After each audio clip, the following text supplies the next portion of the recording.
Play. Does anyone have a lighter? We want to light this candle? Yeah, we should. I usually always have my lighter. Oh, I have one right here. You call that a lighter, mate? I do have it with me. Yeah, you might need to smoke a cigar at any moment. Oh, that's so true. More like a bleezy. You know Are you what a I'm cigar saying? person? No, I hate cigars. Yeah, I never got them. I had a couple as a teenager, and I've never had worse breath. Oh, I think they're absolutely disgusting, and they smell Awful. So awful. Smells like baby trash burning. It's wild watching shows from the 90s. Like, there's times in Seinfeld Kramer will walk into Jerry's apartment smoking a cigar, or like watching The Sopranos. yeah. And he's, they're like at somebody else's house, and he's just smoking a cigar in the house. And I'm like, dude, if someone came into my house and lit a cigar, I'd fucking destroy them. I can't sell this place now. Wow. What the fuck did you just I'm do? like, what did you just do to my equity, bro? What did you do? Bro, my equity. No, they really fucking played it loose back. I grew up with my dad smoking in the house. Yeah. Oh, that's Yeah, crazy. I don't even know if I've ever talked about it, but that's how normal smoking was when I was growing up. Yeah. Well, and even like that's gross, but that was like more normal. It's just the idea of like, I'm Jerry Seinfeld. I live in an apartment, and my neighbor is going to come over and smoke a cigar for like 5 minutes in my apartment and then leave, and I'm going to smell that for the next 8 months. Hours. Like, That's right. Fucking awesome. That's what we've been doing lately. When Cass and I like want to indulge in something but don't feel like looking around, we just watch Seinfeld every night. there we go. Yeah, It's great. it really is. Yeah. I mean, especially season like 5, 6, 7. Do you think there's something about watching people be like horrible people, though, that is like not necessarily good for you? No, No. that's just the funniest sitcom ever because it was written by Larry David. You know. Yeah, And- Larry David is. There's good stuff about Curb, but I love that Seinfeld feels so intricate and unexpected. I love the way that something that happens in one plot line ends up ricocheting into the other plot line, and it all comes together. It's like that improv format, the Herald, where it's like you have these different scenes, and they all kind of like Oh, I've never heard of that. they all weave together. That's like what UCB was all about teaching, where it's like it's a formula where basically, okay, the first set of scenes are all different, and the second set we're reusing some of the ideas, and then it all kind of comes to this scene where like everything comes together. Oh, wow. And Seinfeld does such a good job of that, whereas Curb, I always am just like, oh, here's a situation. Is Larry going to be an asshole? Yeah, he's Every being an time. asshole. Yeah. Okay, is it going to get worse? Yeah, of course. The guy that he yelled at is now the soccer coach. Okay. Yeah. And it just feels sort of inevitable and Yeah. boring as opposed to Seinfeld, where you're like, and now Kramer's driving and the fucking sewing machine is dragging and sparking and like the highway lights on fire. It's like, yeah, it's beautiful. It is fun to watch it now and like see like, oh my God, Kramer has a car with a giant Steely on the front. Like, Yeah, how did I miss Kramer that? was a drug dealer, and it just went over everyone's head. Because I was a kid when I was like fucking 12, 13 years old. But Kramer's He's got a a drug Grateful dealer. Dead car? He's got a Steely on the front of his van. You know, every now and then they show him driving his van, and you can see the very top of a Steely, like a giant Steely that's on the front of hilarious. his van. Yeah. Wow. And then there's so many other things in the show that suggest That he he's knows a drug dealer, everybody? that he knows everybody, and everyone needs to stop by his place. Yeah. And, you know, like, who is this cast of characters? It reminds me of my own life. Yeah. What are you doing in there? We're monetizing the eschaton, Jerry. But you know what happened in that show? That I think it's called the Flanderization of characters. You ever heard about that? What's Flander? Flanders from The Simpsons, Simpsons, I like remember started him, off as like the Christian neighbor, but there was nuance to the character, and as the seasons went by, he just became less and less nuanced, and just became like this total, like, for lack of a better word, cartoonized version of what Caricature original, of yeah, what caricature had of been. it. Yeah. Of what he's supposed to And do. taking all of the qualities that started off as like the funny, subtle things and just amplifying them. And man, the last season or two of Seinfeld does that to all the characters. Really, George. Really? Yeah, George was like that funny guy that was like a little angry by the last season. He's like, go needs, like he's screaming everything. Every line is delivered in scream, and you know, it's just like Friends did that too with like Yeah. Ross and Joey. Yeah. and I've everybody. never watched Seinfeld in order. Like, neither. I always have watched it syndicated. And TBS at there would 6 be p.m. weird gaps where I'd be like, okay, I've now seen so many callbacks. I know there's an episode that's just like never come up in the roulette wheel. That I've always been curious. Where I'm like, oh, if you watched it, you'd be like, that's okay, I get it. Yeah. But when you're doing that, I really had, unless they're filming the show about nothing, you kind of don't know what season they're in. Because I think Seinfeld, more than other shows, like it's really hard to identify a season based on like one episode. No, it is. It's tough unless it's like whoa, they really haven't hit their stride. This must be from like the first or second season. Oh, there's some episodes where I'm like, it's about like women faking orgasms, and I was like, how did I never see that? I mean, because probably that's not when they're that's one of the- syndicating. You know what I mean? I don't know. Yeah. Yeah. Yeah. But sometimes they're like, whoa, that's crazy. Not that there's anything wrong with that. Fake all your orgasms. Yeah. Fuck, man. I used to fucking love that show. And I wonder, like, I guess that's like the Beatles of shows.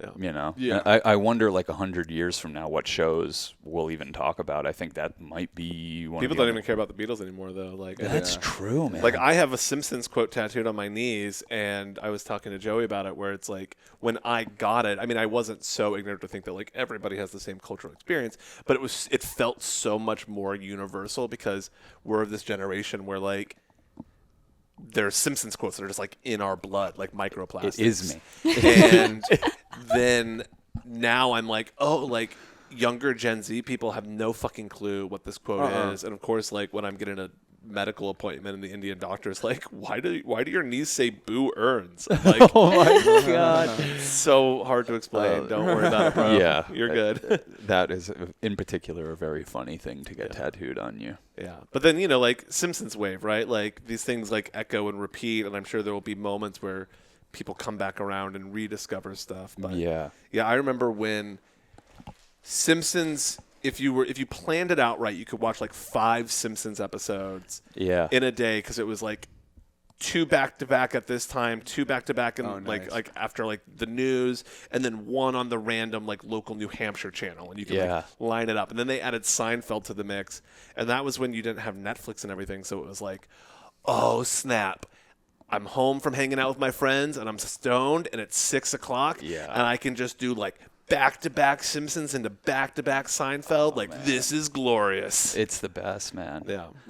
I feel like my generation is when Simpsons started to kind of like there was the joke Simpsons did it, like the Simpsons did it. That was like a big one, and then that was like the last cultural thing in my generation where I feel like we were communicating with the Simpsons in any direction. But then also it's like the what's it called? Never mind, keep going. What were you saying?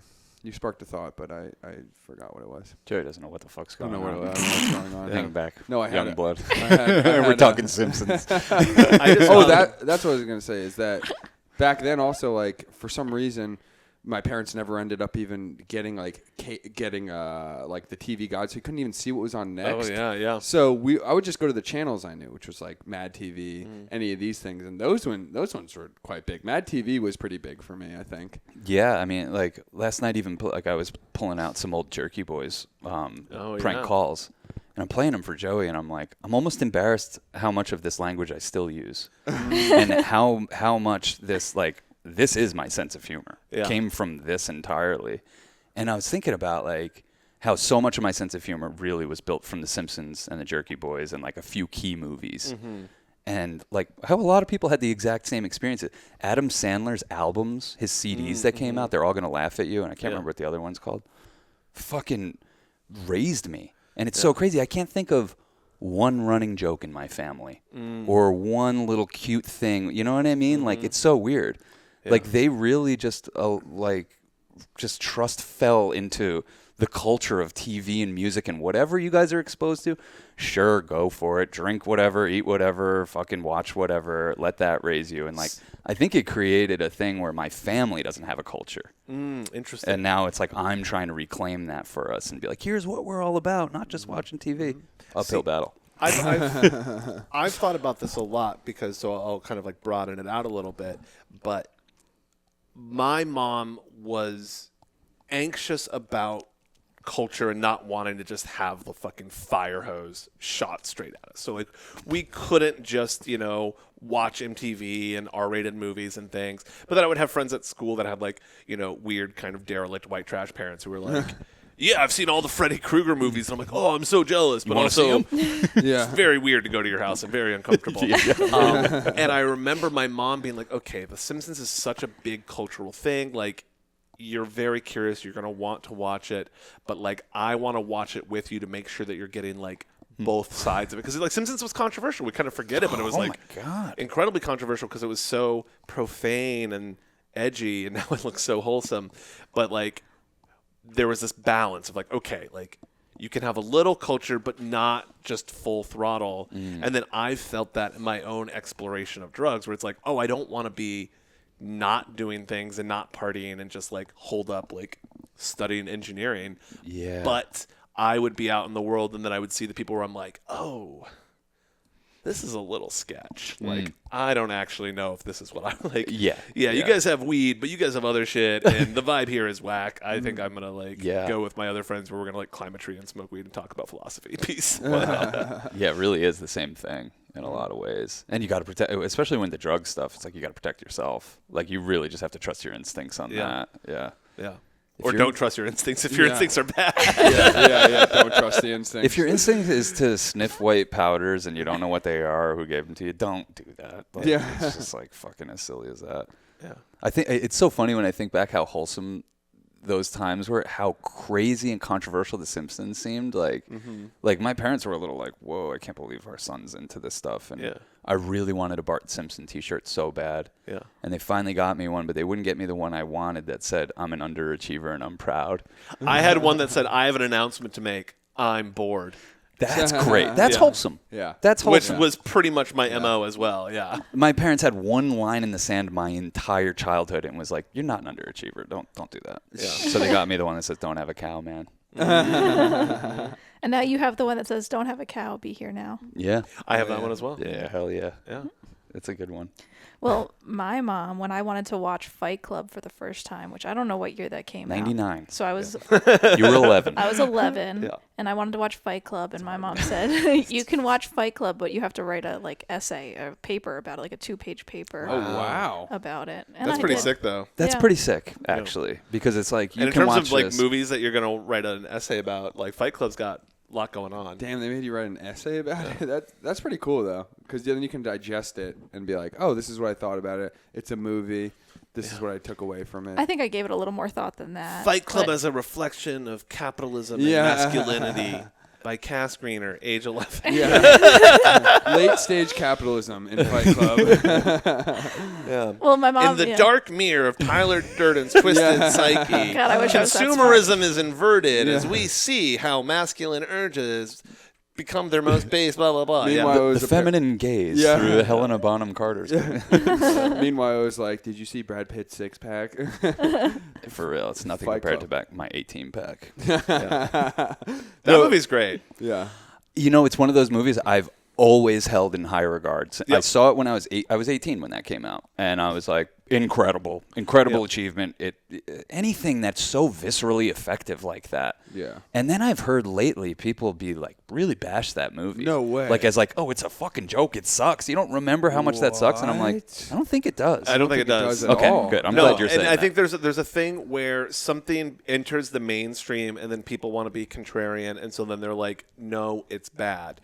And sometimes, like I remember this with Family Guy, where Family Guy got really, really popular, and everyone was, quoting it and stuff. Yeah. And then more like woke parts of society were like, it's the worst thing in the world. I'm like, Family Guy's like edgy and dumb, and it's like not like I'm not gonna like it's not the hill I'm gonna die on, but I don't think it's as bad as like its fans are. Rick and Morty's an even better example where like the fans can be so toxic and lame and stupid, and then people are like, Rick and Morty, oh, that's trash. I'm like, no, there's a lot of good stuff in there. It's brilliant. I mean, it's now it's kind of faltering. Oh, but yeah. Well, but I think Fight Club and some of these things that really broke out and became so ubiquitous that we're kind of like, oh, it must. It's good, though, if something keeps going through the wash, rinse, repeat cycle culturally. I think that means it's actually probably really good. If we're talking about it again analytically, like 23 years later or whatever. Yeah, The Matrix slaps. Oh, Matrix. I think the new one? It's surprising. I mean, you watched the new one? Oh, nowadays you wouldn't get a movie that questions consumerism, and I think that's just where it kind of... Sorry to bother you. That's a good one, yeah. I mean, made by Boots Riley, who, he's a fucking communist. Like, I'm surprised he was able to make this fucking movie, but that one questions things a little bit. You're right. It would have to be cloaked in so many layers of metaphor to get that out there nowadays. Yeah. Whereas that when it started off, that's what The Simpsons was. It was just like a biting satire about the way we live and what we're comfortable doing, and like some fucking oaf is in charge of the safety at the nuclear power plant. Yeah. You know, and everything's toxic, and there's fish with 3 eyes, and like it was really skewering our culture, and I'm sure it still does. I just haven't seen an episode in 20 years, but it doesn't. It lost it, and I've seen like video essays that dive deep into like when did this change, but there is such a textural difference between the human story that you can kind of summarize, where you could be like, oh, that's the episode where Bart sells his soul. And like there's a whole arc in there, and we'll have that's those one of the best episodes. Cutaway moments and fantasies and all of those sorts of things, but there is like a consistency versus something that just feels like, okay, so here's a wacky skit with Homer, and then he like somehow gets a job as like a monkey trainer at the circus, physical and then stunt, this, and then this, and then this, slapstick, and you're like, what was that episode even about? Like 80 different things happen, none of them connected. It just feels very different. I think it speaks to the Flanderization of everything. Yeah. You know, we're not in like a nuanced culture anymore. You know, we want to Flanderize each other. Yeah. We're desperate to. Yeah. Like, even you could feel it in social situations, like gathering information. I'm trying to compartmentalize you right now. I'm trying to put you in a tiny little box so I can write you off if I need to. Yeah. I'm collecting the evidence. I might not use it now, but I will at some point. And I try and do that in one strategic way and avoid doing it in other ways, where it's like you can say, oh, our friend the wizard. Yes. Which is Flanderizing me in a way. And if I then played into that, and whenever I hung out, it was like, Devin the wizard's here, Whamazama, here's my catchphrase, and it would be very annoying. And you would have to rise to that occasion. That up, Oh my God, yeah. Dude. Like, are you kidding me? But Lisa, my partner and I were talking earlier today about this. I follow like an internet culture newsletter, so I'm not on TikTok, but I get it from like a secondary feed, which I think is very important for the future. I think we need to start having our own systems that are saying, here, we've filtered the information for you. Yeah. With your, like, you own the keys to this. It's not some other person's system. I see TikToks, but they're through other platforms. Exactly. I'm not like, going. I don't want it firsthand. That's where you're going to get exposed to something. But it was some guy making a video where he's like, here's how normal people put syrup on their pancakes, and someone just does it. And he's like, here's me. And he just like dumps this bucket of syrup TikTok onto it. Yeah. And then it immediately cuts to someone, I guess, doing a duet or whatever. And he's like, so what was it like after the camera stopped rolling? Yeah. And it's just you alone in your syrup-covered apartment. Yeah. Did you get down on your hands and knees to scrub the syrup off the floor?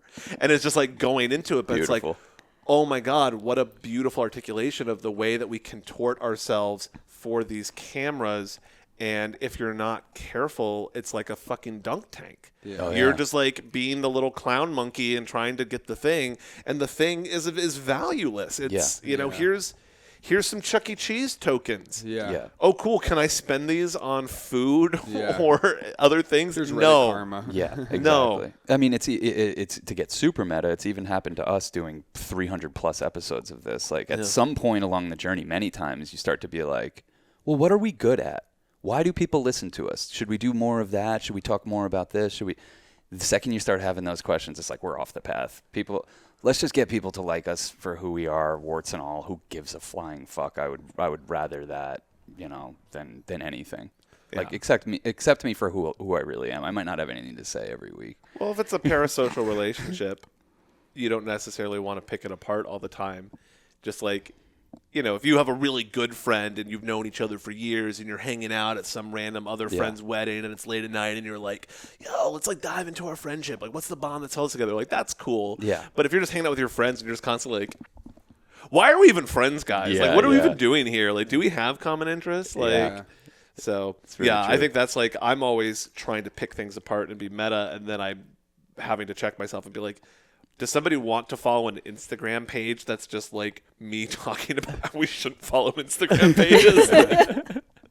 You either don't like my message and disagree, and then you don't want to hear what I'm saying, or you do, and then you get off the fucking platform, and it's like, all right. Yeah, it's kind of crazy. We're really deep in the shit in our current culture. Like we are just in the mud. Well, when well, we feel like the blind. We feel like the blind leading the blind in like a lot of ways. Oh, us in particular? No, like everyone. Like what Devin's saying, there's a lot of meme pages and where it's tempting to be like, get off Instagram while being on Instagram. So it's like we're addicts trying to tell other addicts, don't be an addict. Yeah.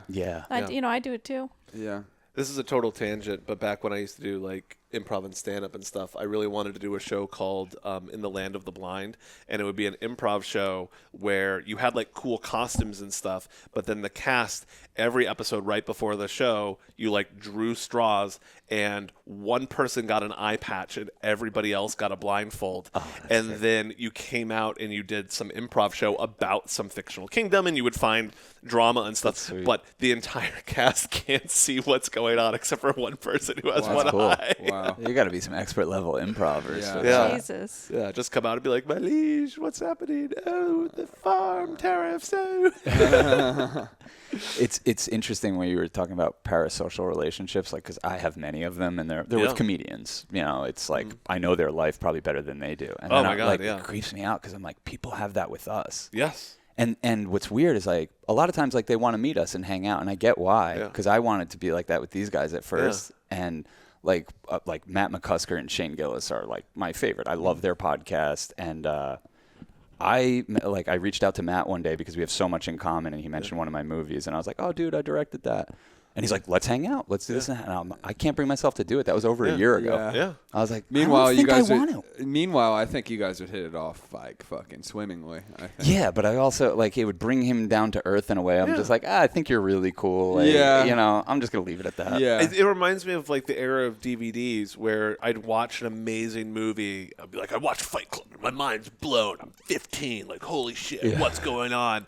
This is so amazing. And then the DVD is like, do you want to watch a behind-the-scenes featurette about the movie? And I'm like, the movie was so dope. Heck yeah, I do.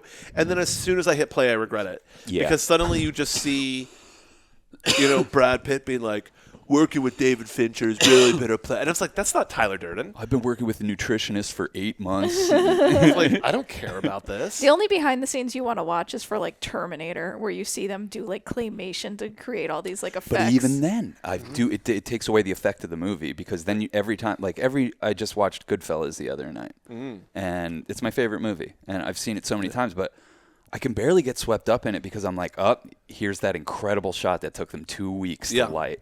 Wow. This scene was improv.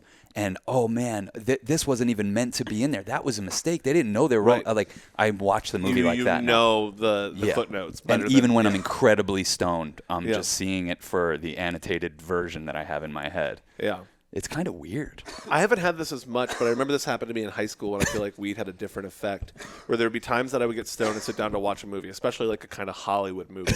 And it's like there's the screen, and then I'm watching this larger screen where I can see the boom mic, and it just feels like everyone's acting, and like the illusion is not working. Weed does that. Like sometimes you can just feel it, right? Where you're like, you can feel bad acting more than ever. Oh, yeah. You can feel acting. Yeah. I feel like I can see someone, being like, and I'm delivering my lines. I want the rye sandwich. Blah, blah, blah, blah, blah. It's like you can see the set more than you can see. And it's like, they're trying to be funny. And I don't know why it's not making me laugh. I see what it's like. Weed just makes you zoom out one more level, maybe. Yeah, it's very strange. I feel like that when I watch movies. I'm a huge critic of movies and acting, for sure. I feel like I've always I've always been like, it turns me on or it turns me off. I'll watch a movie, I'll be like, this is incredible, or I'm like, this is not believable in the slightest, or like, no one can carry this film except for this one actor in it. But yeah, then you get high, and it happens in social situations too. You get stoned, and you'll really just sit and listen, not worry about talking, and just look at somebody, and you're like, it's a very valuable perspective, because it's just, people are trying to pitch themselves all the time too, and it's just really how close is it to their authentic self.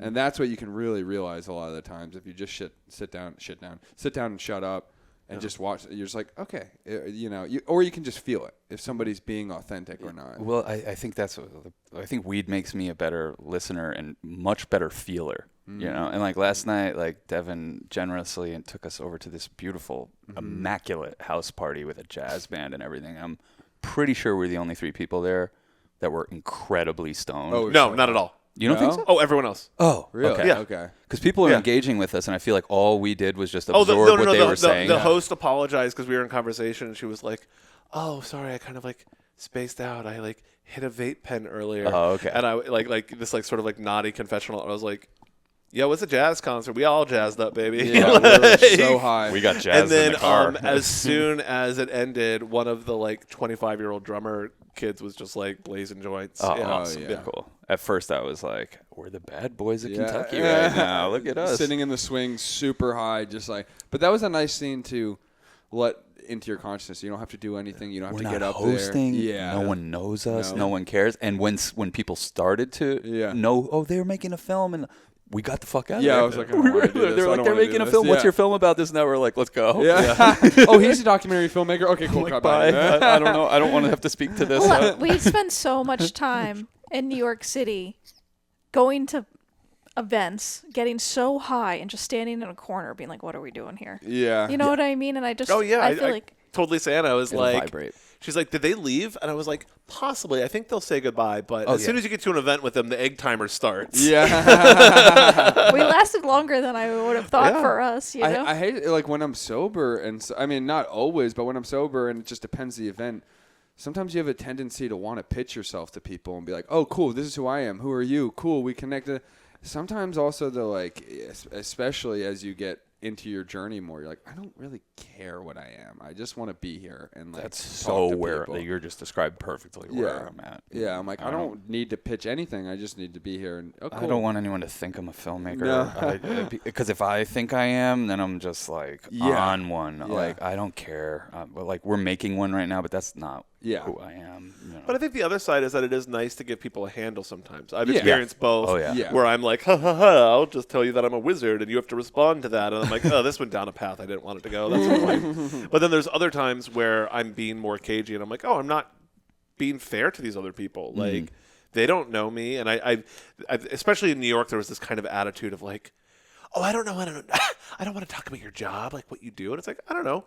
If you take that out of the equation, sometimes you're giving a very limited, weird view. And if I'm getting to know you, do I care that your favorite flower is daffodils? Yeah. Or that you own a bakery that's been in your family for 3 generations? Actually, that's fucking cool as shit. Like, let's talk about that a little bit. Yeah. And we don't have to talk about bread all night, but for you just to be like, that's off the table. How you spend Or 80% of your time. Or it's got to be like, again, we go to that vegan party the other night, and it's like you connected with somebody, Caleb, and it was like, you connected with Caleb, and it was like, you guys, once you caught on, it's like you guys were sharing very personal shit about each other. You just met each other 25 minutes ago. And it's so weird. I'm never like that. Yeah. I might have talked about it on the last episode, but like, you know, we had done a podcast about our breakup with Mare, and one of our fans was there, and he's like, I didn't want to bring it up. I was like, oh, it's all cool. And then this kid was like, what happened? And he told me.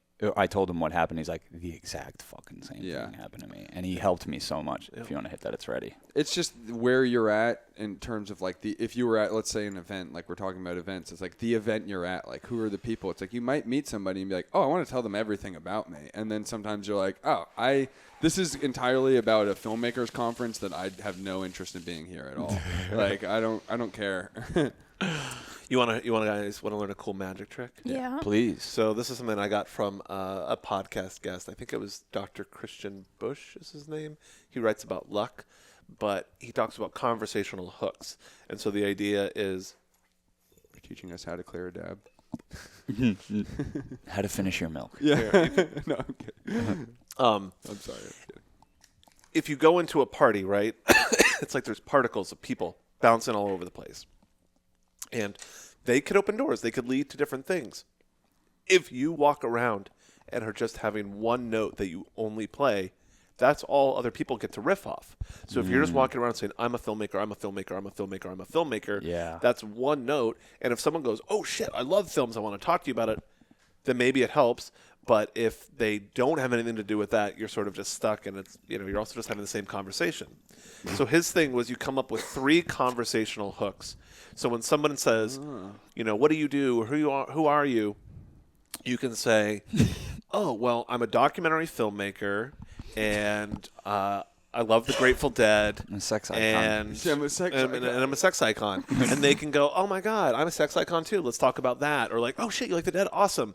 And then they can go in that direction, and you've just tripled the surface area. Nice. So if you're walking around that party and you're just saying what you do for your day job versus if you're also talking about the fact that you like rock climbing, you can now have a new rock climbing buddy that becomes something that takes your life in a whole different direction. That's really good. Expanding the It's like simple but very useful. Yeah. Mm-hmm. Like have more than one or two things up your sleeve. Yeah. You guys want to know some more cool luck shit? Please. So this is from a study that was done, and I talk about it in some of the writing I've been doing lately. But it's this guy was a scientist, and he's like, I don't believe in superstitions, but what is luck? This is such a huge part of our culture and our experience. Some people seem to have more luck than others. What's going on? How can I study it like a scientist? So he put up advertisements and asked for people to reach out who either saw themselves as having incredibly bad luck or incredibly good luck. And so we got all these people. He talked to them. He interviewed them. He did a variety of experiments with them. And one of them, he gave them a newspaper. And he said, I want you to go through and count how many photographs are in this newspaper. And he timed them. The people with bad luck, on average, it took them about like 2.5 minutes to count all the photographs in the newspaper. Mm-hmm. The people with good luck, it took on average about 10 seconds. Okay, so what is this? What's going on here? On the very second page of the newspaper, huge ad, giant letters that says, you can stop counting. There are 42 pictures in this newspaper. More observational. The people who were focused narrowly on finding pictures missed it. Damn. Huge thing. Staring them in the face. They just overlooked it. And then they were too busy. And then even for funsies, he had later on a thing that said, like, if you mention that you saw the second ad and you'll get $200 extra. Ooh, nice. I've of all people to not be here to hear this. Yeah. But it's an interesting way to think about it is like, how much are you widening or shrinking your viewfinder, right? Yeah. Like, are you so narrowly focused on talking about your job that you're missing all the other things that are happening? Or are you like stoned and in your head and like walled off and not open to what's actually going on because you've already like written off a party as being some sort of way, and then you're not realizing that there's a giant sign that says there's 42 pictures in the newspaper. Wow. I love that. It kind of just is like a bigger way of talking what magic is. Mm-hmm. Magic is like an open-heartedness to like the magic of the universe. In order to tap into the magic of the universe, you have to be open to it. Like it almost feels like a prerequisite. Well, if you want to talk, if you want to talk about magic in terms of luck, I think it gives us a good idea of the feeling we're after, because there's a fallacy that magic is about control. I'm going to gain access to natural powers that I can do things reliably that other people can't. Mm-hmm. But really, it's more about wanting this feeling of surprise and mind-blowing and synchronicity and awe and wonder and just this like cool vibe that you get when something clicks. And if it was clicked all the time, then you wouldn't have that, right? Like, it only can click into place. And if you're trying to click it, that can get really frustrating and annoying. Because then you're judging when it's not clicking exactly how you wanted it to click. It's like you're trying to like crack your neck in a certain way, and you're like, oh, it's like not doing it for me, and now it's more tight. Wow. And so it's this weird thing that you're trying to look at out of the corner of your eye and relax into and get lucky without trying to get lucky. It's crazy because my whole life I've been told I'm lucky from a young age, and then I started to take that on. Yeah. And I have all these little points of evidence, and they're dumb things like, I remember when I found $100 on the floor when I was 9 years old, and then I won this thing, and I won that raffle, and then I met Cass, and I was lucky enough to get a film made and get it seen, like all this stuff. But what I'm not taking into account, and if I was considered myself an unlucky person, is the hundreds of times that I lost money at casinos, that I lost scratch-off tickets, that I lost money, that I didn't connect with the woman, that that the film didn't get seen, that that this thing slipped through the cracks. But I have this more like zoomed out thing, and people have told me that, and I've taken it on, and I consider myself a lucky person. Yeah. And I consider that the number one factor as how anyone even knows about me. Yeah. Is luck. Well, I think that you brought up gambling is so perfect as well as an example of capitalism's version of luck. Yes. Where what we just talked about with magic is something unlikely happened. Unexpected, unlikely. So there's all these different possibilities of what could happen. And if the thing that we're expecting happens, okay, no shit. Like we went to the store, we got food. I went to the bar, I got drunk with my boys. Yeah. But I met the love of my life that night. Right. So we've gone from our likelihood to our unlikelihood meter, and it's really cool. Yeah. And a casino will tell you, it's really unlikely for you to win this. But then we're going to obscure that and make you think that you're fucking special. Yeah. And you have some undefinable thing that right now, like a movie, you're just a fucking pube away from yanking the thing and punching through to a new reality where everything is better in your life because a number got so much bigger. And it's going to fix all of your problems, and everything's going to slap and be the best that it can possibly be because you're going to go all the way, and everyone else is dumb and sucked, and they didn't know, and they didn't believe, and you alone squeeze through. And we do that in the casino, and we do it with how we value ourselves. You have to be the one who is the best stand-up, filmmaker, this, that. You have to overcome the most extreme odds. That's the coolest version of this. Which, when you go to a casino, you can get caught up in that in a heartbeat. Oh, my gosh. And then immediately be like, and I'm an idiot. I just lost $200 giving it to rich assholes when I don't believe in any of this system, and I just got conned openly. Like, what the fuck? Sean and I love gambling. Like, this, not necessarily us doing it ourselves. We love the story of it. We love it when it's in a movie. We love when it's like a plot point. But I've come to understand from watching a lot of like gambling documentaries that a lot of these high rollers, it's like they're being seduced with, it's a reflection of how their mindset is in the universe. So they're thinking, if I have purity of mindset, God will reward me with giving me, you know, a win on this. And so they're testing their relationship with the universe through gambling, but it's such a trap. And it happens in so many different ways, not outside of the casino too, of like, oh, if I can just think good thoughts, then I'll be rewarded. And then you're like, okay, well, it's my fault for losing at the casino because I wasn't thinking good thoughts. So let me keep going because I can nail this game of like having a perfection of mind. Exactly. That's really well put, Cass, that there's some sort of my thoughts connect with reality. This is new thought. This is what Mitch Horowitz is always talking about. This is where a lot of occultism today and New Age spirituality comes from. Thoughts connect with reality. Which I think is true. Yeah. But they connect with a long chain of events that lead from that thought to the dominoes. Like, things got to go for that to get there. And often we get caught on just this first stage of, if I can think the good thoughts, then I'll jump there. Yeah. I can take that shortcut. But in gambling movies, what characters are you rooting for in a movie with gambling? My God, I don't even know. Like, I think of like California Split, classic. They made a remake of it called Mississippi Grind. Oh yeah, and it's just about like two fucking down and out gamblers who are like, "You're trying to give up gambling, so am I. Yeah. Fuck it, let's just be bad together." It's just something about that. Yeah, we love. Do they crash and burn? Yeah. Or, okay. Yeah. Yeah. I love the risk it all sort of mentality. I feel like what Sean and I do is gambling. So I think there's something that makes me relate to it. Because, I mean, the way we live our life and kind of like living on the edge and just trust falling into the universe is like a version of gambling.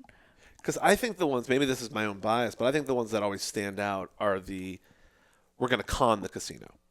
I'm the gambler. Yeah. I'm the better gambler. So my whole story is about how like everybody else is a sucker, and all I do is win. Yeah. But then I like risk it, and it almost gets fucked up. But then like we get it, and then it's like Wow. And that's these ideas about magic, where it's like Matt Damon in Rounders. He's just better at poker than anybody else. So that's like you can just show scenes where it's just him being like reading these frat guys, and I'm going to play for like 72 hours straight. Yeah. And it's all of these American fetishes for being like the unique special one who, with your individual skill and cleverness, can cheat the system. Yeah. Yeah. We all know the system's trying to cheat us.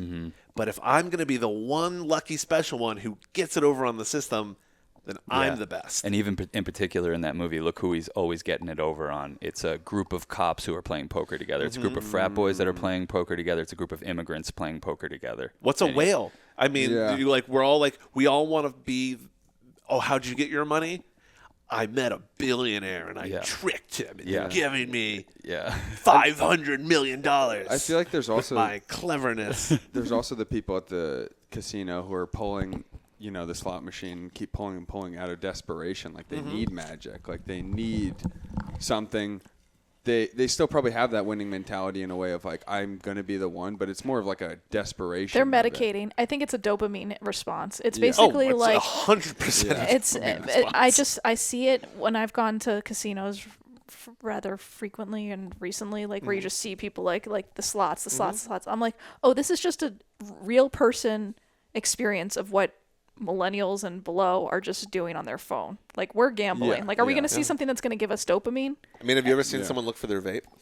Yeah. Oh my God. Oh yeah. Yeah. I've looked for my vape. Yeah. I had looked for my vape at one point. I'll admit. Because I think they're both. So dopamine. I was listening to the Huberman Lab podcast, and they had a whole great episode about it. And dopamine is not the happiness chemical. Yeah. It doesn't just like make you feel good. It's really more about desiring something. Yeah, exactly. So it's that feeling when you're eating the chocolate cake that's so delicious, and as you're biting into it and eating it, you're not just enjoying the feeling of that, you're already looking forward to taking another bite. Yeah, yeah. So even while your mouth is full, you're like fantasizing about that next bite. It's like thinking about sex while you're having sex. Like it's you're already focused on the next thing. And so the gambling is like, okay, the next thing might win, it might give me something. And even if it does, the next one could be bigger, and you go right back into it. They also found, like, in terms of, like, dopamine releases, like, they found when somebody's, let's say, like, fast food, when they're going to go gamble. Let's say fast food. So they're going to go to get the burger. They want to get the burger. The dopamine, as they measured it, is, like, it's at its highest actually right before you get there. So you're actually rising, your dopamine's rising until you get there, till you order the thing. From the moment you take the bite, it's actually a downhill. That's true. To go down. Because I like Taco Bell. And when you're at the drive-thru and you're like, sick, I'm about to get Taco Bell. That's definitely the best part of the experience. You finish the Taco Bell, you're in the car in the parking lot, and there's crumbs on you, and you're like, this is the saddest. No crumbs on me, baby. I got napkins layered. I'm not trying to get any fire sauce on my robes. I mean, how many babes have you hooked up with, and then afterwards you're like, fucking, what the fuck did I do that for? Well, yeah, men have the best. I mean, that is like thinking with your dick. I mean, you guys have this thing. Crucial head. Where you have then like. This is the best thing that could ever happen. Oh my God. It's the best idea I've ever had. This is great. This is amazing. This is the best idea I've ever had. Post-nut clarity. Yeah. Why am I here? Yeah. I'm going to love this. Oh, it's getting late. Yeah, I'm going to love this. Actually, my parents are sleeping. Yeah. Oh, Jesus Christ. Joey has a good one. You told it on Boys Club. You want to talk? Yeah. Wait, I think you told it on the main one. Oh, did you? Long story short, I just was hooking up with this girl in Florida during COVID.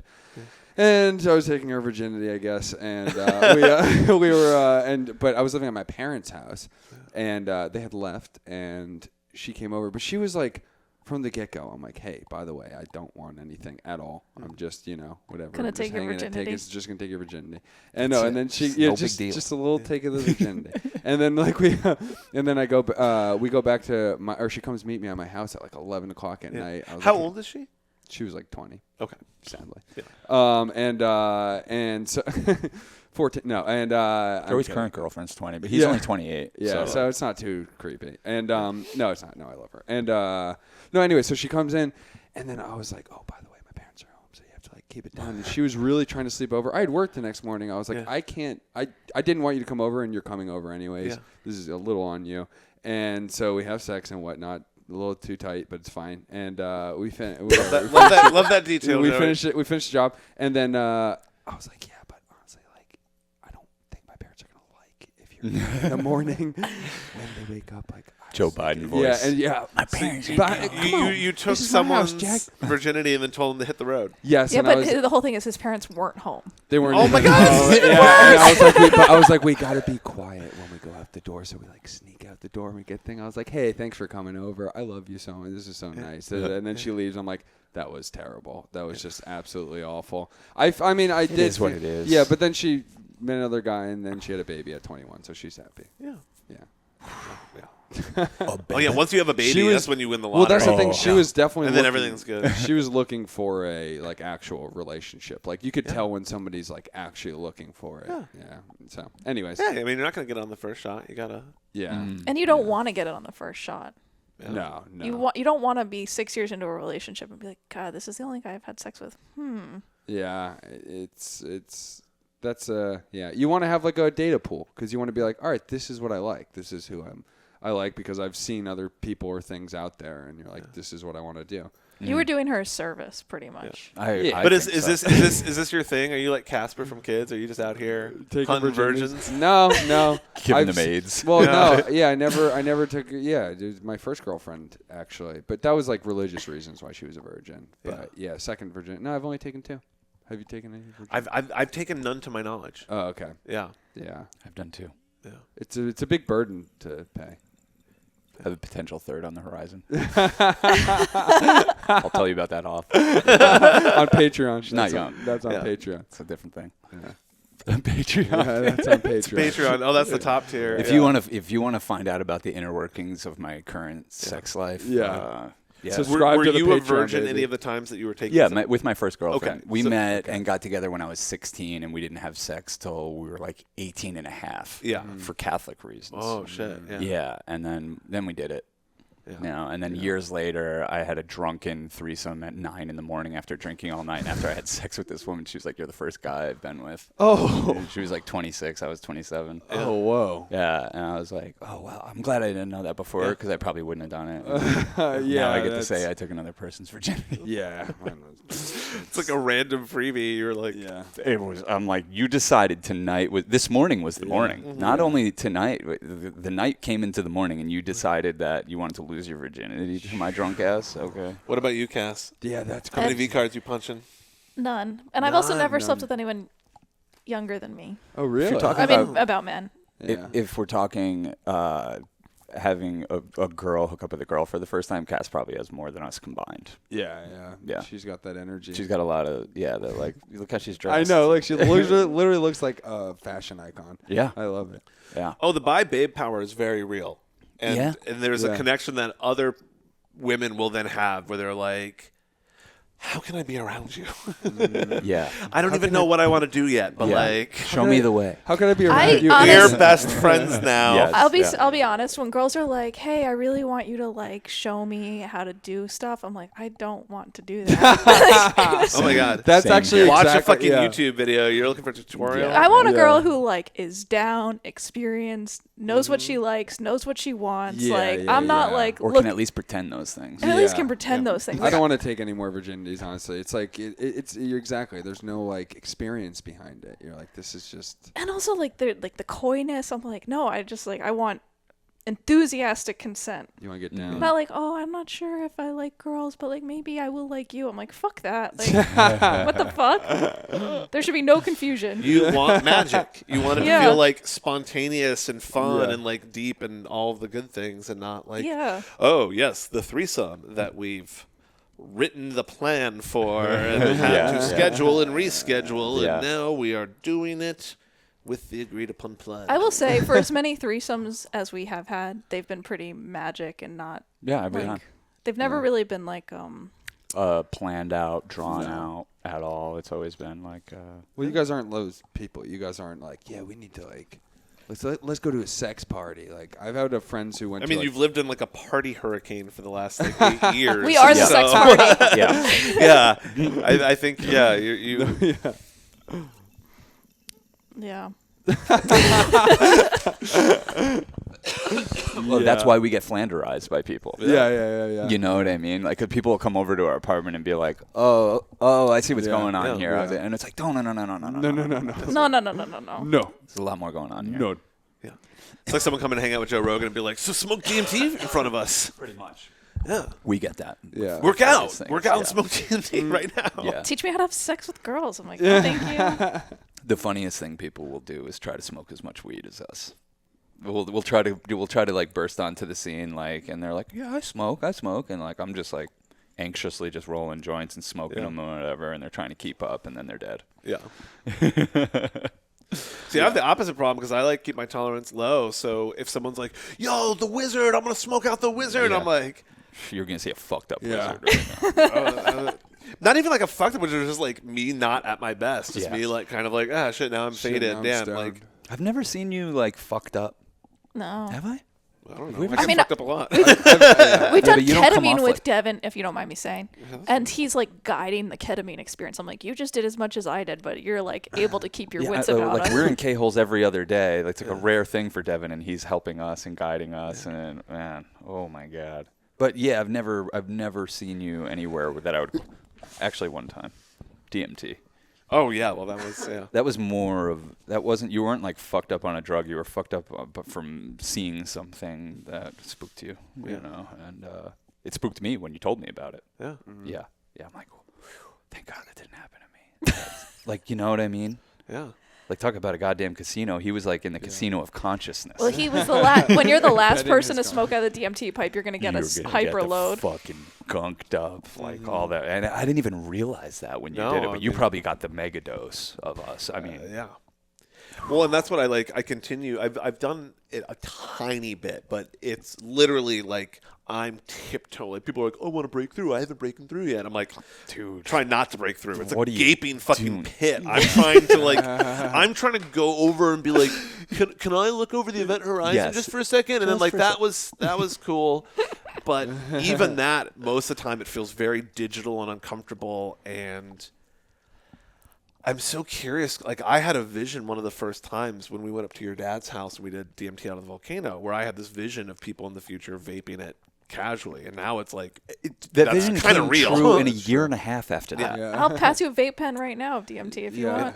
At the time, that wasn't a thing. Yeah. Like we were doing it old school. We were trying to. Can we do this through the volcano? Do you guys do the vape DMT very often? No, I've had a pipe. I've had a. We forget about it. Yeah, I forget. Do you still do the blast off DMT? No, we don't even have it. We haven't in a minute. Look. I'll blast off DMT any day. Like, I haven't had a bad experience on DMT where same here. Like, if anyone's like, pretty much anyone would come over to our apartment and they'd be like, I really want to try DMT. I've never done it. I'm like, oh, I'll do it. You know, it's not like I woke up thinking about DMT. I was just like, I've had such positive experiences on DMT that I'm like down anytime, and I don't feel like it's like disruptive to my life or my psyche at all. It's felt like kind of natural and just... But maybe I haven't blasted through to the gaping pit that you have. Or maybe I'm uptight and, and having to do a consciousness backflip fucking threw my shit out. I do think that there was an element of you kind of like organizing the ritual and setting the table. And then with DMT, you just smoke it and you can't. There's no magic or control that you can have in that There's realm. nothing you can do. Yeah. It's like you might think, oh, I want to think about this or I want to do that. You smoke DMT and like you are totally detached from your ego. So if you do anything that is like, oh, I'll set it up in this way and this will be what the trip is about, like DMT is like, ah, ha, ha, ha, ha, ha. Yeah. You know what it feels a little bit like is when you're going down a water slide or something like that, and then you go into water, but kind of like the water's moving and you get like flipped around a little bit more than you're expecting. Yeah. And you have that moment where you're like, okay, which way's up? And also I need to get there fast. And it's kind of panicky and you're just like, ugh. Or getting crushed by a wave if that's ever happened. That's it. Like crushed by the wave is exactly it. Where am I? Crushed by the wave is exactly what I was trying to You go swimming and you hit the bottom and you're like, oh shit. Yeah. I love that feeling. Yeah. I think that's partly why psychedelics agree with both of us. You know, like for the massive amounts we've done, we've never really hit a thing where, I mean, I guess when we did the Syrian root and mushrooms together, it really tested you for a long time. But it was positive. Yeah, I mean, I think I have an adrenaline junkie urge that I don't satisfy. And like, if I like did certain sports, I'm sure I could hit that edge more often and maybe, but I'm You got a backwards baseball cap on right now. You're ready for You could be out here skating bowls. Yeah, get a Monster Energy in her and just let her rip. Look like one of those airbrushed folders I had when I was in the 90s. That would be like a lizard snowboarding. I love it. But I'm like, honestly, psychedelics are the safest way to like let your stomach drop out. Yeah. It seems crazy, like you might crash your reality, but you're not going to break a bone for the most part. Yeah. It seems to me like, and this is just very practical, but like, it's when you take an amount that you forget you took drugs is when you're in trouble. Yeah. I think you didn't know you had smoked DMT when you. Oh no! Like No! It was immediately so beyond that. Fucked. You know. It was it was immediately beyond that. Yeah. Like I took a drug, it's gonna wear off. Yeah. Like when you're in that, and I think that's what happened with Cass with the Syrian ruin mushrooms is like. It feels so permanent. It feels permanent, and it feels like you're truly dying, and like you can't even grasp that. Like I'm sitting in a ceremony in a temple, and I took something on purpose, and it's wearing I thought I was off. going to spend the rest of my life in that temple. Yeah. I was like, I guess this is where I I've live now. only had subjectively bad trips. Like you hear other people's stories where they're like, "I ran screaming out of the dorms." Hide the and, knives. What's that? Hide Yeah, the like knives. all kinds of that stuff. Like no, never that. But even going back to early times, taking it in freshman year and being at some weird school event, going, "Oh, time doesn't work the right way anymore." But it's no one else's problem, is what you're saying. It's no one You've else's never problem, made it and there's not somebody who's coming over and going, "You've just shit in the punch bowl. Like you've got to get out of here." And I'm like, "Oh, I'm a fish." Yeah. But it's just me being freaked out. Yeah. I've only been like that on alcohol. Woken up and my friends threw out all my clothes and I was Yeah, swimming in my yeah. puke. And I've definitely lost consciousness more with alcohol than any psychedelic. Like maybe, sure. for sure. Maybe like consciousness becomes a little more slippery in psychedelics, but like your consciousness can shut off with alcohol. I'm like, oh, I woke up. I'm like, I'm alive. Okay, I guess how did that happen? But so I'm curious, with you guys being out in the world and having more exposure to this, our culture is very good at normalizing drug experiences. Goes all the way back to chocolate and caffeine and these things that used to be tobacco, whole rituals, and we're just going to learn how to do that nonstop. Yeah. And now that people have managed to take DMT, which was like the psychedelic that was too scary for Tim Leary and was like not popular, and then was the 90s, the spirit molecule, and this is how you're going to break through and have all of this. And now it's like, just go to a Spangle show. Looks at a Spangle show. Just like it smells like burnt mothballs everywhere. It's a cloud of you're sitting in a cloud of DMT. Yeah. And I don't know, have we just stripped away the pretension, or like there's we need not more. that it's not that you need to do psychedelics to heal or be a better person or have some sort of goal, but I'm just curious, like, what is the vibe around frequent DMT use? Like, we've got pothead culture that grew. I know, into that. It's the new pothead culture. Yeah. I think it's just we need more to escape now than Timothy Leary and those I also guys think did. that when you're vaping, like doing it out of a vape thing, you're like not just getting seeing it. colors Yeah, and like the bricks are all of a sudden becoming like more cartoonish. You know, it just you're not going as far in the vape culture. Yeah. So it just feels like, oh, novelty, and it's like, oh, I can be psychedelic, and like it only lasts like 3 seconds. It's also something people hang their identity on, like anything else. You know, like I'm the spiritual person, I'm the chef, I'm the piano player, I'm the DMT person. Yeah. And, Well, there's more access to these drugs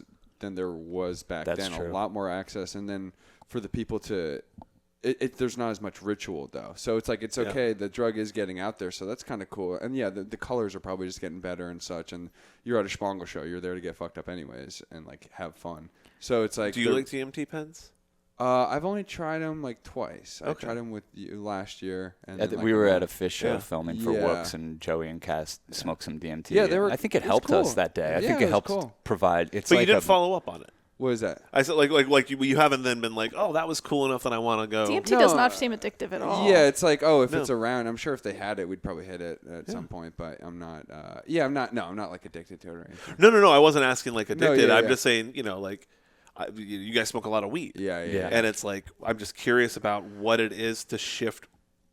Like, you live in the weed dimension. Yeah. Other people live in an alcohol haze dimension. Yeah. I mean, there's all kinds of different ways to use these substances. And if you think about that as like a Grand Theft Auto game, and we just unlocked a new level. So now, in addition to you can smoke cigarettes every day and drink iced coffee and vape and this and this and this, you can now also just be hitting a DMT pen constantly. I think in America you got to pick your poison because you need one. You're gonna probably need a bevy of them, but you should pick your poison and pick it wisely. And if I didn't become a pothead at 30 years old, I would have been pathologized and prescribed drugs for anxiety and depression. Instead I just smoked this thing. But pot used to also be a culture that was more.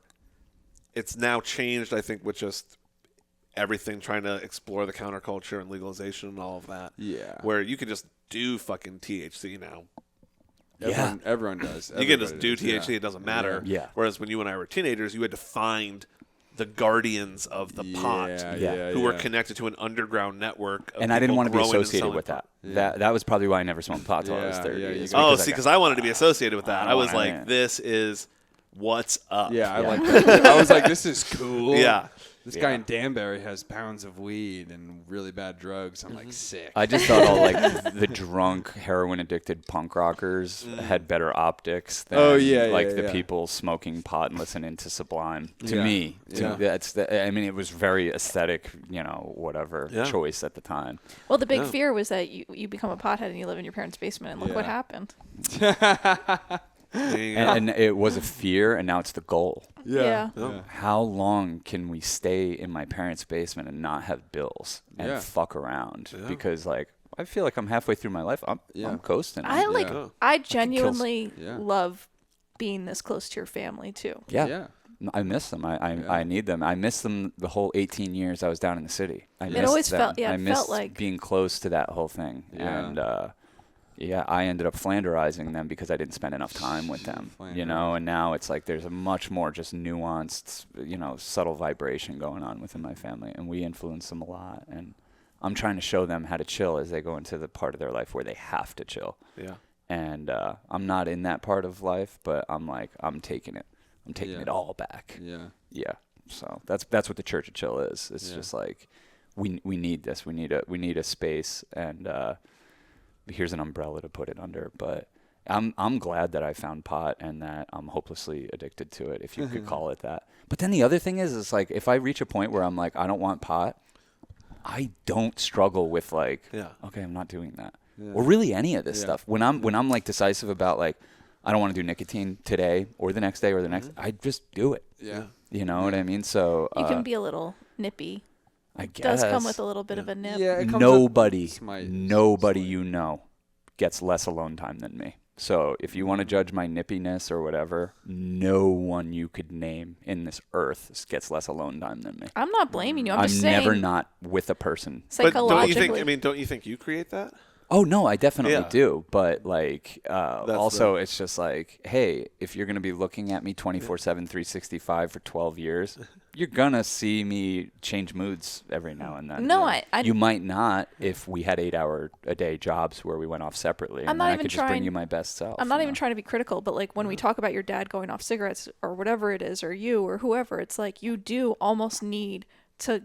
You need to be alone for a second. You need to have some alone time. I think to get off nicotine, you need 3 days alone. Yeah. To not make it someone else's problem. Yeah. And, you know, like if Cass is like, I'll be with you for those 3 days, you know what you're going to bear witness to. Yeah. And it's going to be like one outburst. Yeah. Of like, fuck. No, I wish I could just take nicotine right now. Yeah, there's I don't want to. There's a heavy traction to nicotine that when you just halt it, it's like you're you are craving that like instant relief and that instant. There's still that inertia of the nicotine in your life, but your body doesn't have the energy anymore. Yeah, exactly. No, literally, it's like, oh, this is the time. All right, and then you're like, I don't have anything for you. Yeah. And that's okay too. It's like that's just part of the slight weaning process. But then you start to realize, even in that moment, you can combat it with like, all right, cool, I'm going to go for a walk. I'm going to do something. Totally. And when you do something, all of a sudden it's like it's replaced by something. And then you realize, of course, you didn't need it. You're like, oh.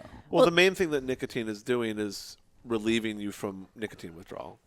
So that's like of all the substances and drugs, most of them take you on a scenic route and then back. You're like, wow, I need food, and then I'm eating food, and then now I'm digesting, and that's done something for me. Whereas you don't need nicotine in any way. No. And once you're in the nicotine loop, the feelings, the effect it's doing has so much less to do with like an up effect of nicotine and rather just the smoothing out of completely. Now I feel satiated slightly from that. Totally. Devin, on our last podcast, I was talking to the guys about hypnosis and how hypnosis could work with nicotine, but I don't know what the fuck I'm talking about. I was curious. How does hypnosis work so effectively with nicotine in particular?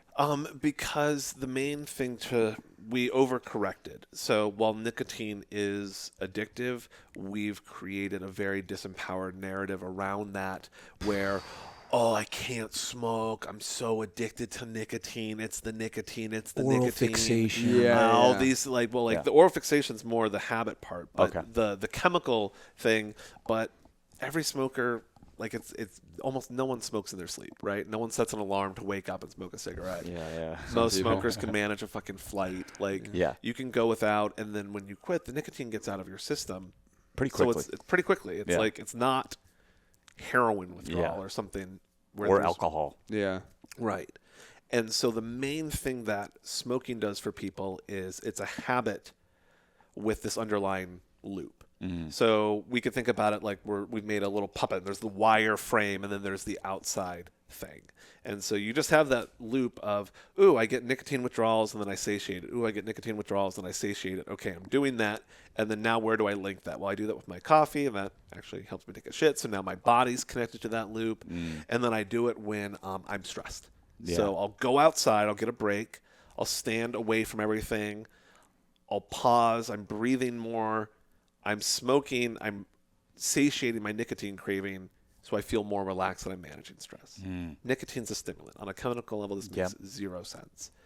So with hypnosis, what you're able to do is help someone actually think about approaching quitting as a process they're going through rather than this half-assed, oh, I'm going to quit. No, wait, I'm back on it. Oh, I'm going to quit. No, I'm back on it. Oh, I'm going to quit. No, I'm back on it. At that point, it's like a friend who's flaky. Oh, I'll see you at 5. No, you won't. We don't believe you. It's meaningless.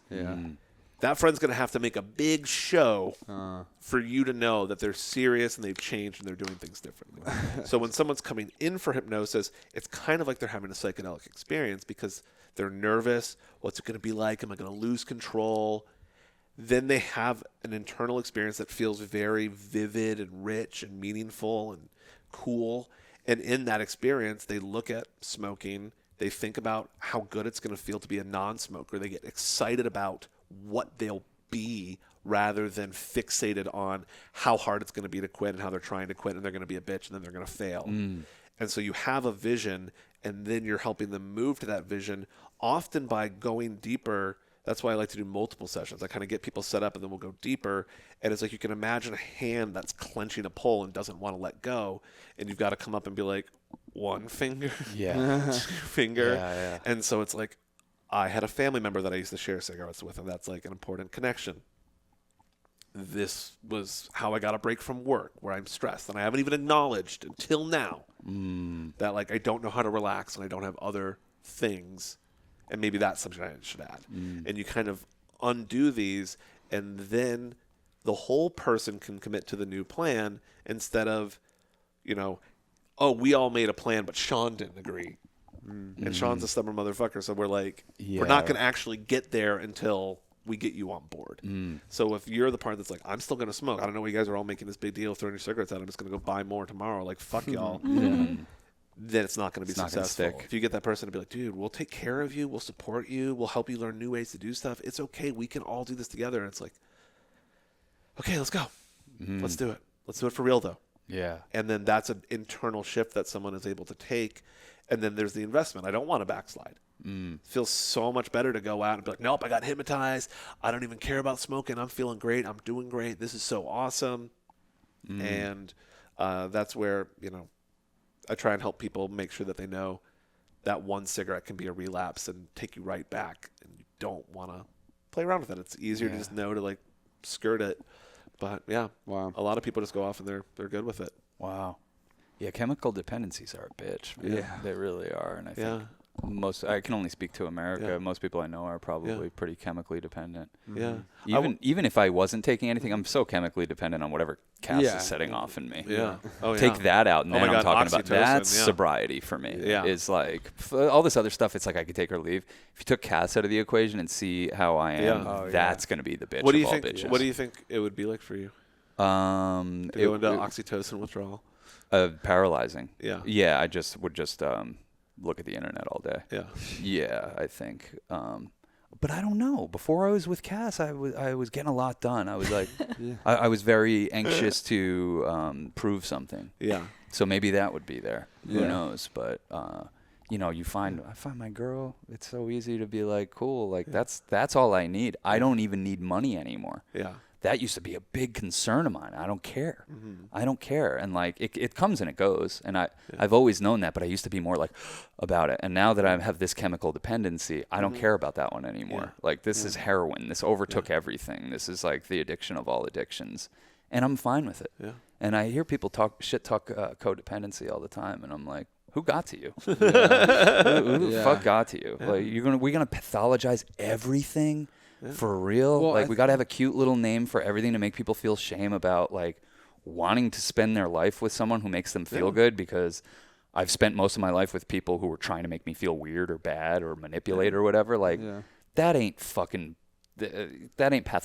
Mm-hmm. Yeah. Come on. I think also the word addiction is such a hard one, because really if you just interchange it with relationship, it's a relationship to that thing. Right. It's not always like what the thing is. It's like, sure, Cass sets off many alarms in your whole body, including your penis, but it's like crucial. But it's like your relationship to that. How does that impact your life? When do you how do you use her? You're with her 24/7. Is it uplifting? Is it and so I think it's always the relationship. It's a mix of good, bad, and ugly. I think it's if we can switch slightly, I wanted to talk to you, Sean, about your relationship with smoking, because on the same line, you are consuming THC, that's the chemical, but it's also an activity for you. And you mentioned like anxiously smoking joints. That was more like when we lived down in the city, but yeah. Yeah, but I mean, I'm around you. I know that you were constantly in the action of it. Yeah. And so how do you think about the parts of it that are the habit and the mission and having things to do and all of that versus just the pure ingestion of THC? I think it's less about the pure ingestion. It's more about the doing. Yeah, it is. I think it's kind of my way of like, because you could just eat fucking edibles I would also, never do that. I'd barely ever touch edibles. I'm curious what you're going to say, but I kind of want to say, like, as someone who witnesses, it's like there's so much ritual around him cleaning his pipe. I'm like, I got to carry everything. And he's like, well, I just have my pipe and I got like my weed bag. I just have my little mojo bag of stuff that I do, but like it only is ever in use when I'm around people, and it's kind of my way of like being like, don't pay too close attention to me, like I'm just like in my own little world. Like it's partly that, like I don't like the spotlight being on me or people focusing too much on me or anything like that. So I think it's like a layer of protection, like kind of like you have to deal with my bodyguard, which is weed first. Yeah. Then you can get to me. If you can accept that, then you'll get to me. Yeah. Well, I remember my friend talking about that with DJing, where he's like, I wanted to go be at the party, but I'm like slightly autistic and I wanted to have like something to do. Yeah. Like give me a job. Yeah. But I thought about it a little bit last night because I was like, oh, it's a spot where you can. But I was like, oh, I'm definitely in my head. It's like, if I was like, oh, like, do you have a service dog or like a wheelchair ramp? Like my friend needs accessibility because I'm not going to take you to a thing where we're going to be like indoors and there's nowhere for you to go smoke weed for a while because I know you're going to dip. Disability. Like exactly. If I was thinking of like, oh yeah, this is the thing we're going to do. We're going to go to this thing like that's like indoors for 8 hours and you can't smoke weed anywhere. I'm like, I'm going to turn around halfway through the tour and you guys are like, we're going to get out of the cave. We're going to peace. We're going to find our own way back. We're good. It's so funny because to me, it's not about being high because I don't even care. I wouldn't have cared about being high or sober in that place last night. Oh, yeah. But everyone's getting drinks and doing this and that. And I'm like, oh, my thing is this other thing. Yeah. I feel weird doing it here. Yeah. And but it's also kind of the way my dad uses cigarettes. It's like a break from the intense thing to go have the silly thing. Yeah. And for me, like I associate weed so much with like, I'm just gonna take a walk with Joey real quick. We're only gonna fuck around. Yeah. Around other people, we have to be a little bit more serious. Yeah. But if we take this little break, dabs and like it's weird. If I spent a day by myself, I don't touch nicotine or weed or anything. Really? If you see me by myself, it's just like, I don't really. Yeah. need to do anything. It's when other people are around, and like my dad will hop into the room and I'll immediately be like, I need to start smoking weed now. Yeah. It's only 1 PM. I need to start smoking weed Yeah. because my dad's an anxious mess who took 6 cups of coffee. And he's like, and I'm like, holy shit. Dad, can't you just see I'm just trying to get high right now? You get very you're like very porous to other people's energy. Yeah. And so absolutely. It's just a little protection. Yeah. It's just a little protection. And like, you know, I remember hearing Lee Scratch Perry say this on behalf of Paul McCartney. Lee Scratch Perry wrote a letter to the Japanese government explaining on a spiritual level why Paul McCartney needed to be let out of jail after 10 days for weed. And it's like, this is a very sensitive being. He's a gift to us. And he needs this plant to help him with that level of sensitivity. Yeah. And it's why we all love him. You really have to allow him to commune with this spirit. I thought it was such a beautiful thing, and it's like on a way lesser level, I feel like I need that. Yeah. You know, and I might not always. I haven't always. I made it 30 years without it. Yeah. But my inner experience wasn't nearly as happy or flowy or funny, you know, or synchronistic. And I think now that I've tapped into all that stuff, I don't need THC for all that. But for the other reasons, I'm going to have to figure out how to. Yeah, I would have to figure out more like. Yeah, who am I at a party? Who am I in a social situation, other than the guy that's like looking for the excuse to walk off with Joey and get high? I think everyone gets in social situations. Everyone gets social anxiety. It's just how you deal with it, and everybody encounters it everywhere. So everyone's been that like, I don't really feel that comfortable. I'm gonna go to this room. All right, I'm gonna go. You know, like. It's just how you deal with these things. And yeah, sometimes it interlaces with chemical things. Sometimes it interlaces with, again, your relationship to yourself and how you just want to interact with the world too. Yeah. You know, it's weird because when I'm socially anxious, I'll probably talk more than usual. But people assume the opposite. Like when I'm just being quiet in a social situation, I'm like, I'm actually fucking very comfortable to the point where I'm just going to be here and listen and add a little thing here and there. And if I'm more like, like I feel like, oh, I'm selling the vision. Of, you know, like I'm less comfortable here. And I notice it so much when people come meet us for the first time. And I used to be baffled. I'd be like, why did that person who was such a fan come over and talk our fucking heads up? We didn't get a word in for 3 hours. I'm like, oh, they're nervous. Yeah, exactly. They're nervous. They're socially anxious. They're doing what I probably would do if I met somebody and didn't know what to do and wanted to fill the air or whatever. And like, I'm just so comfortable with dead air. Well, you fill the air with something else. Yeah, exactly. And I think the way that you've phrased it is really accurate, where, you know, one is an escape where you're saying, cool, whatever this is, I'm going to like just go take a walk with Joey because we have this shared mission and we just get to step away from the party. Yeah. And then the other thing is that if you're at the party and you're doing that and it draws people in, it's like, you know, you showed up and you're like, I'm going to just start dealing magic cards. And if anyone else wants to play magic, they're going to walk over and we're going to do that. That's the dream. That's the party I want to be at. Is always my favorite parties is when I start doing my thing and it magnetizes the homies that I'm like, cool. This is a good party. Yeah. It's a great fucking time. Yeah. Fuck yeah. This was awesome. Thanks, Devin. Party. You're the best. Love you. Always have you. been. Yeah. Always will be. Yeah. You've done our podcast. This is probably like the 10th time we've done this. And they're always incredible, but I think this is my favorite one. You say that every time.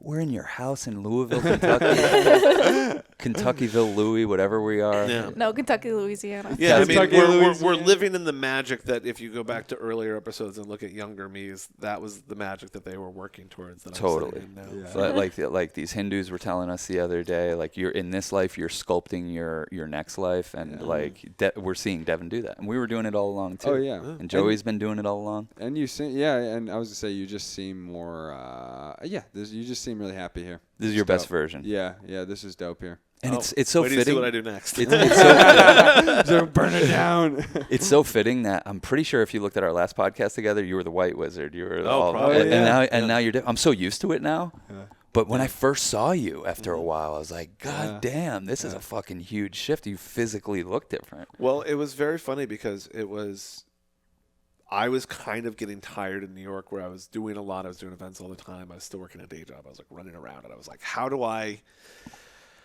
make meaningful progress with trying to do wizardry full time in New York, which is daunting, and then to feel good about my wizardry and get it out there, I just do fun events and a podcast and things. But then my energy goes towards that, my day job. So like, ugh. And then the pandemic hit and was like, you can just stay home. And I was like, this rules. Like, the best. Oh my God. And then we moved to Louisville, and I couldn't go be a wizard in public. And I was in a new city, and I was like, well, totally give this a pause. Like, you still got your podcast, you're still doing your wizard life, you don't need to go out and like try and fucking talk to strangers in a pandemic.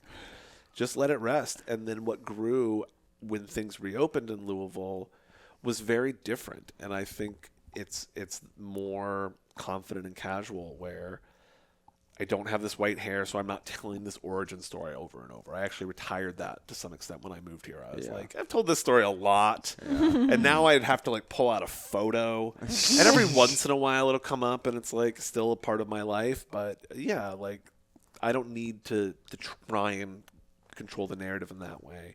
And then doing events and things, it's a smaller community, and there's more word of mouth, so it's really nice to be able to have people get drawn in and go, oh, we're going to our friend who's a Wizards event. We're going to go do this thing.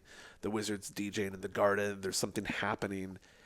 And then everyone that's there is like ready for this, rather than going out on the streets and just hoping that out of all these random yahoos that are walking around, somebody doesn't just think I'm a free Disney parking lot character there for their amusement and like wants to talk about Magic on a deeper level.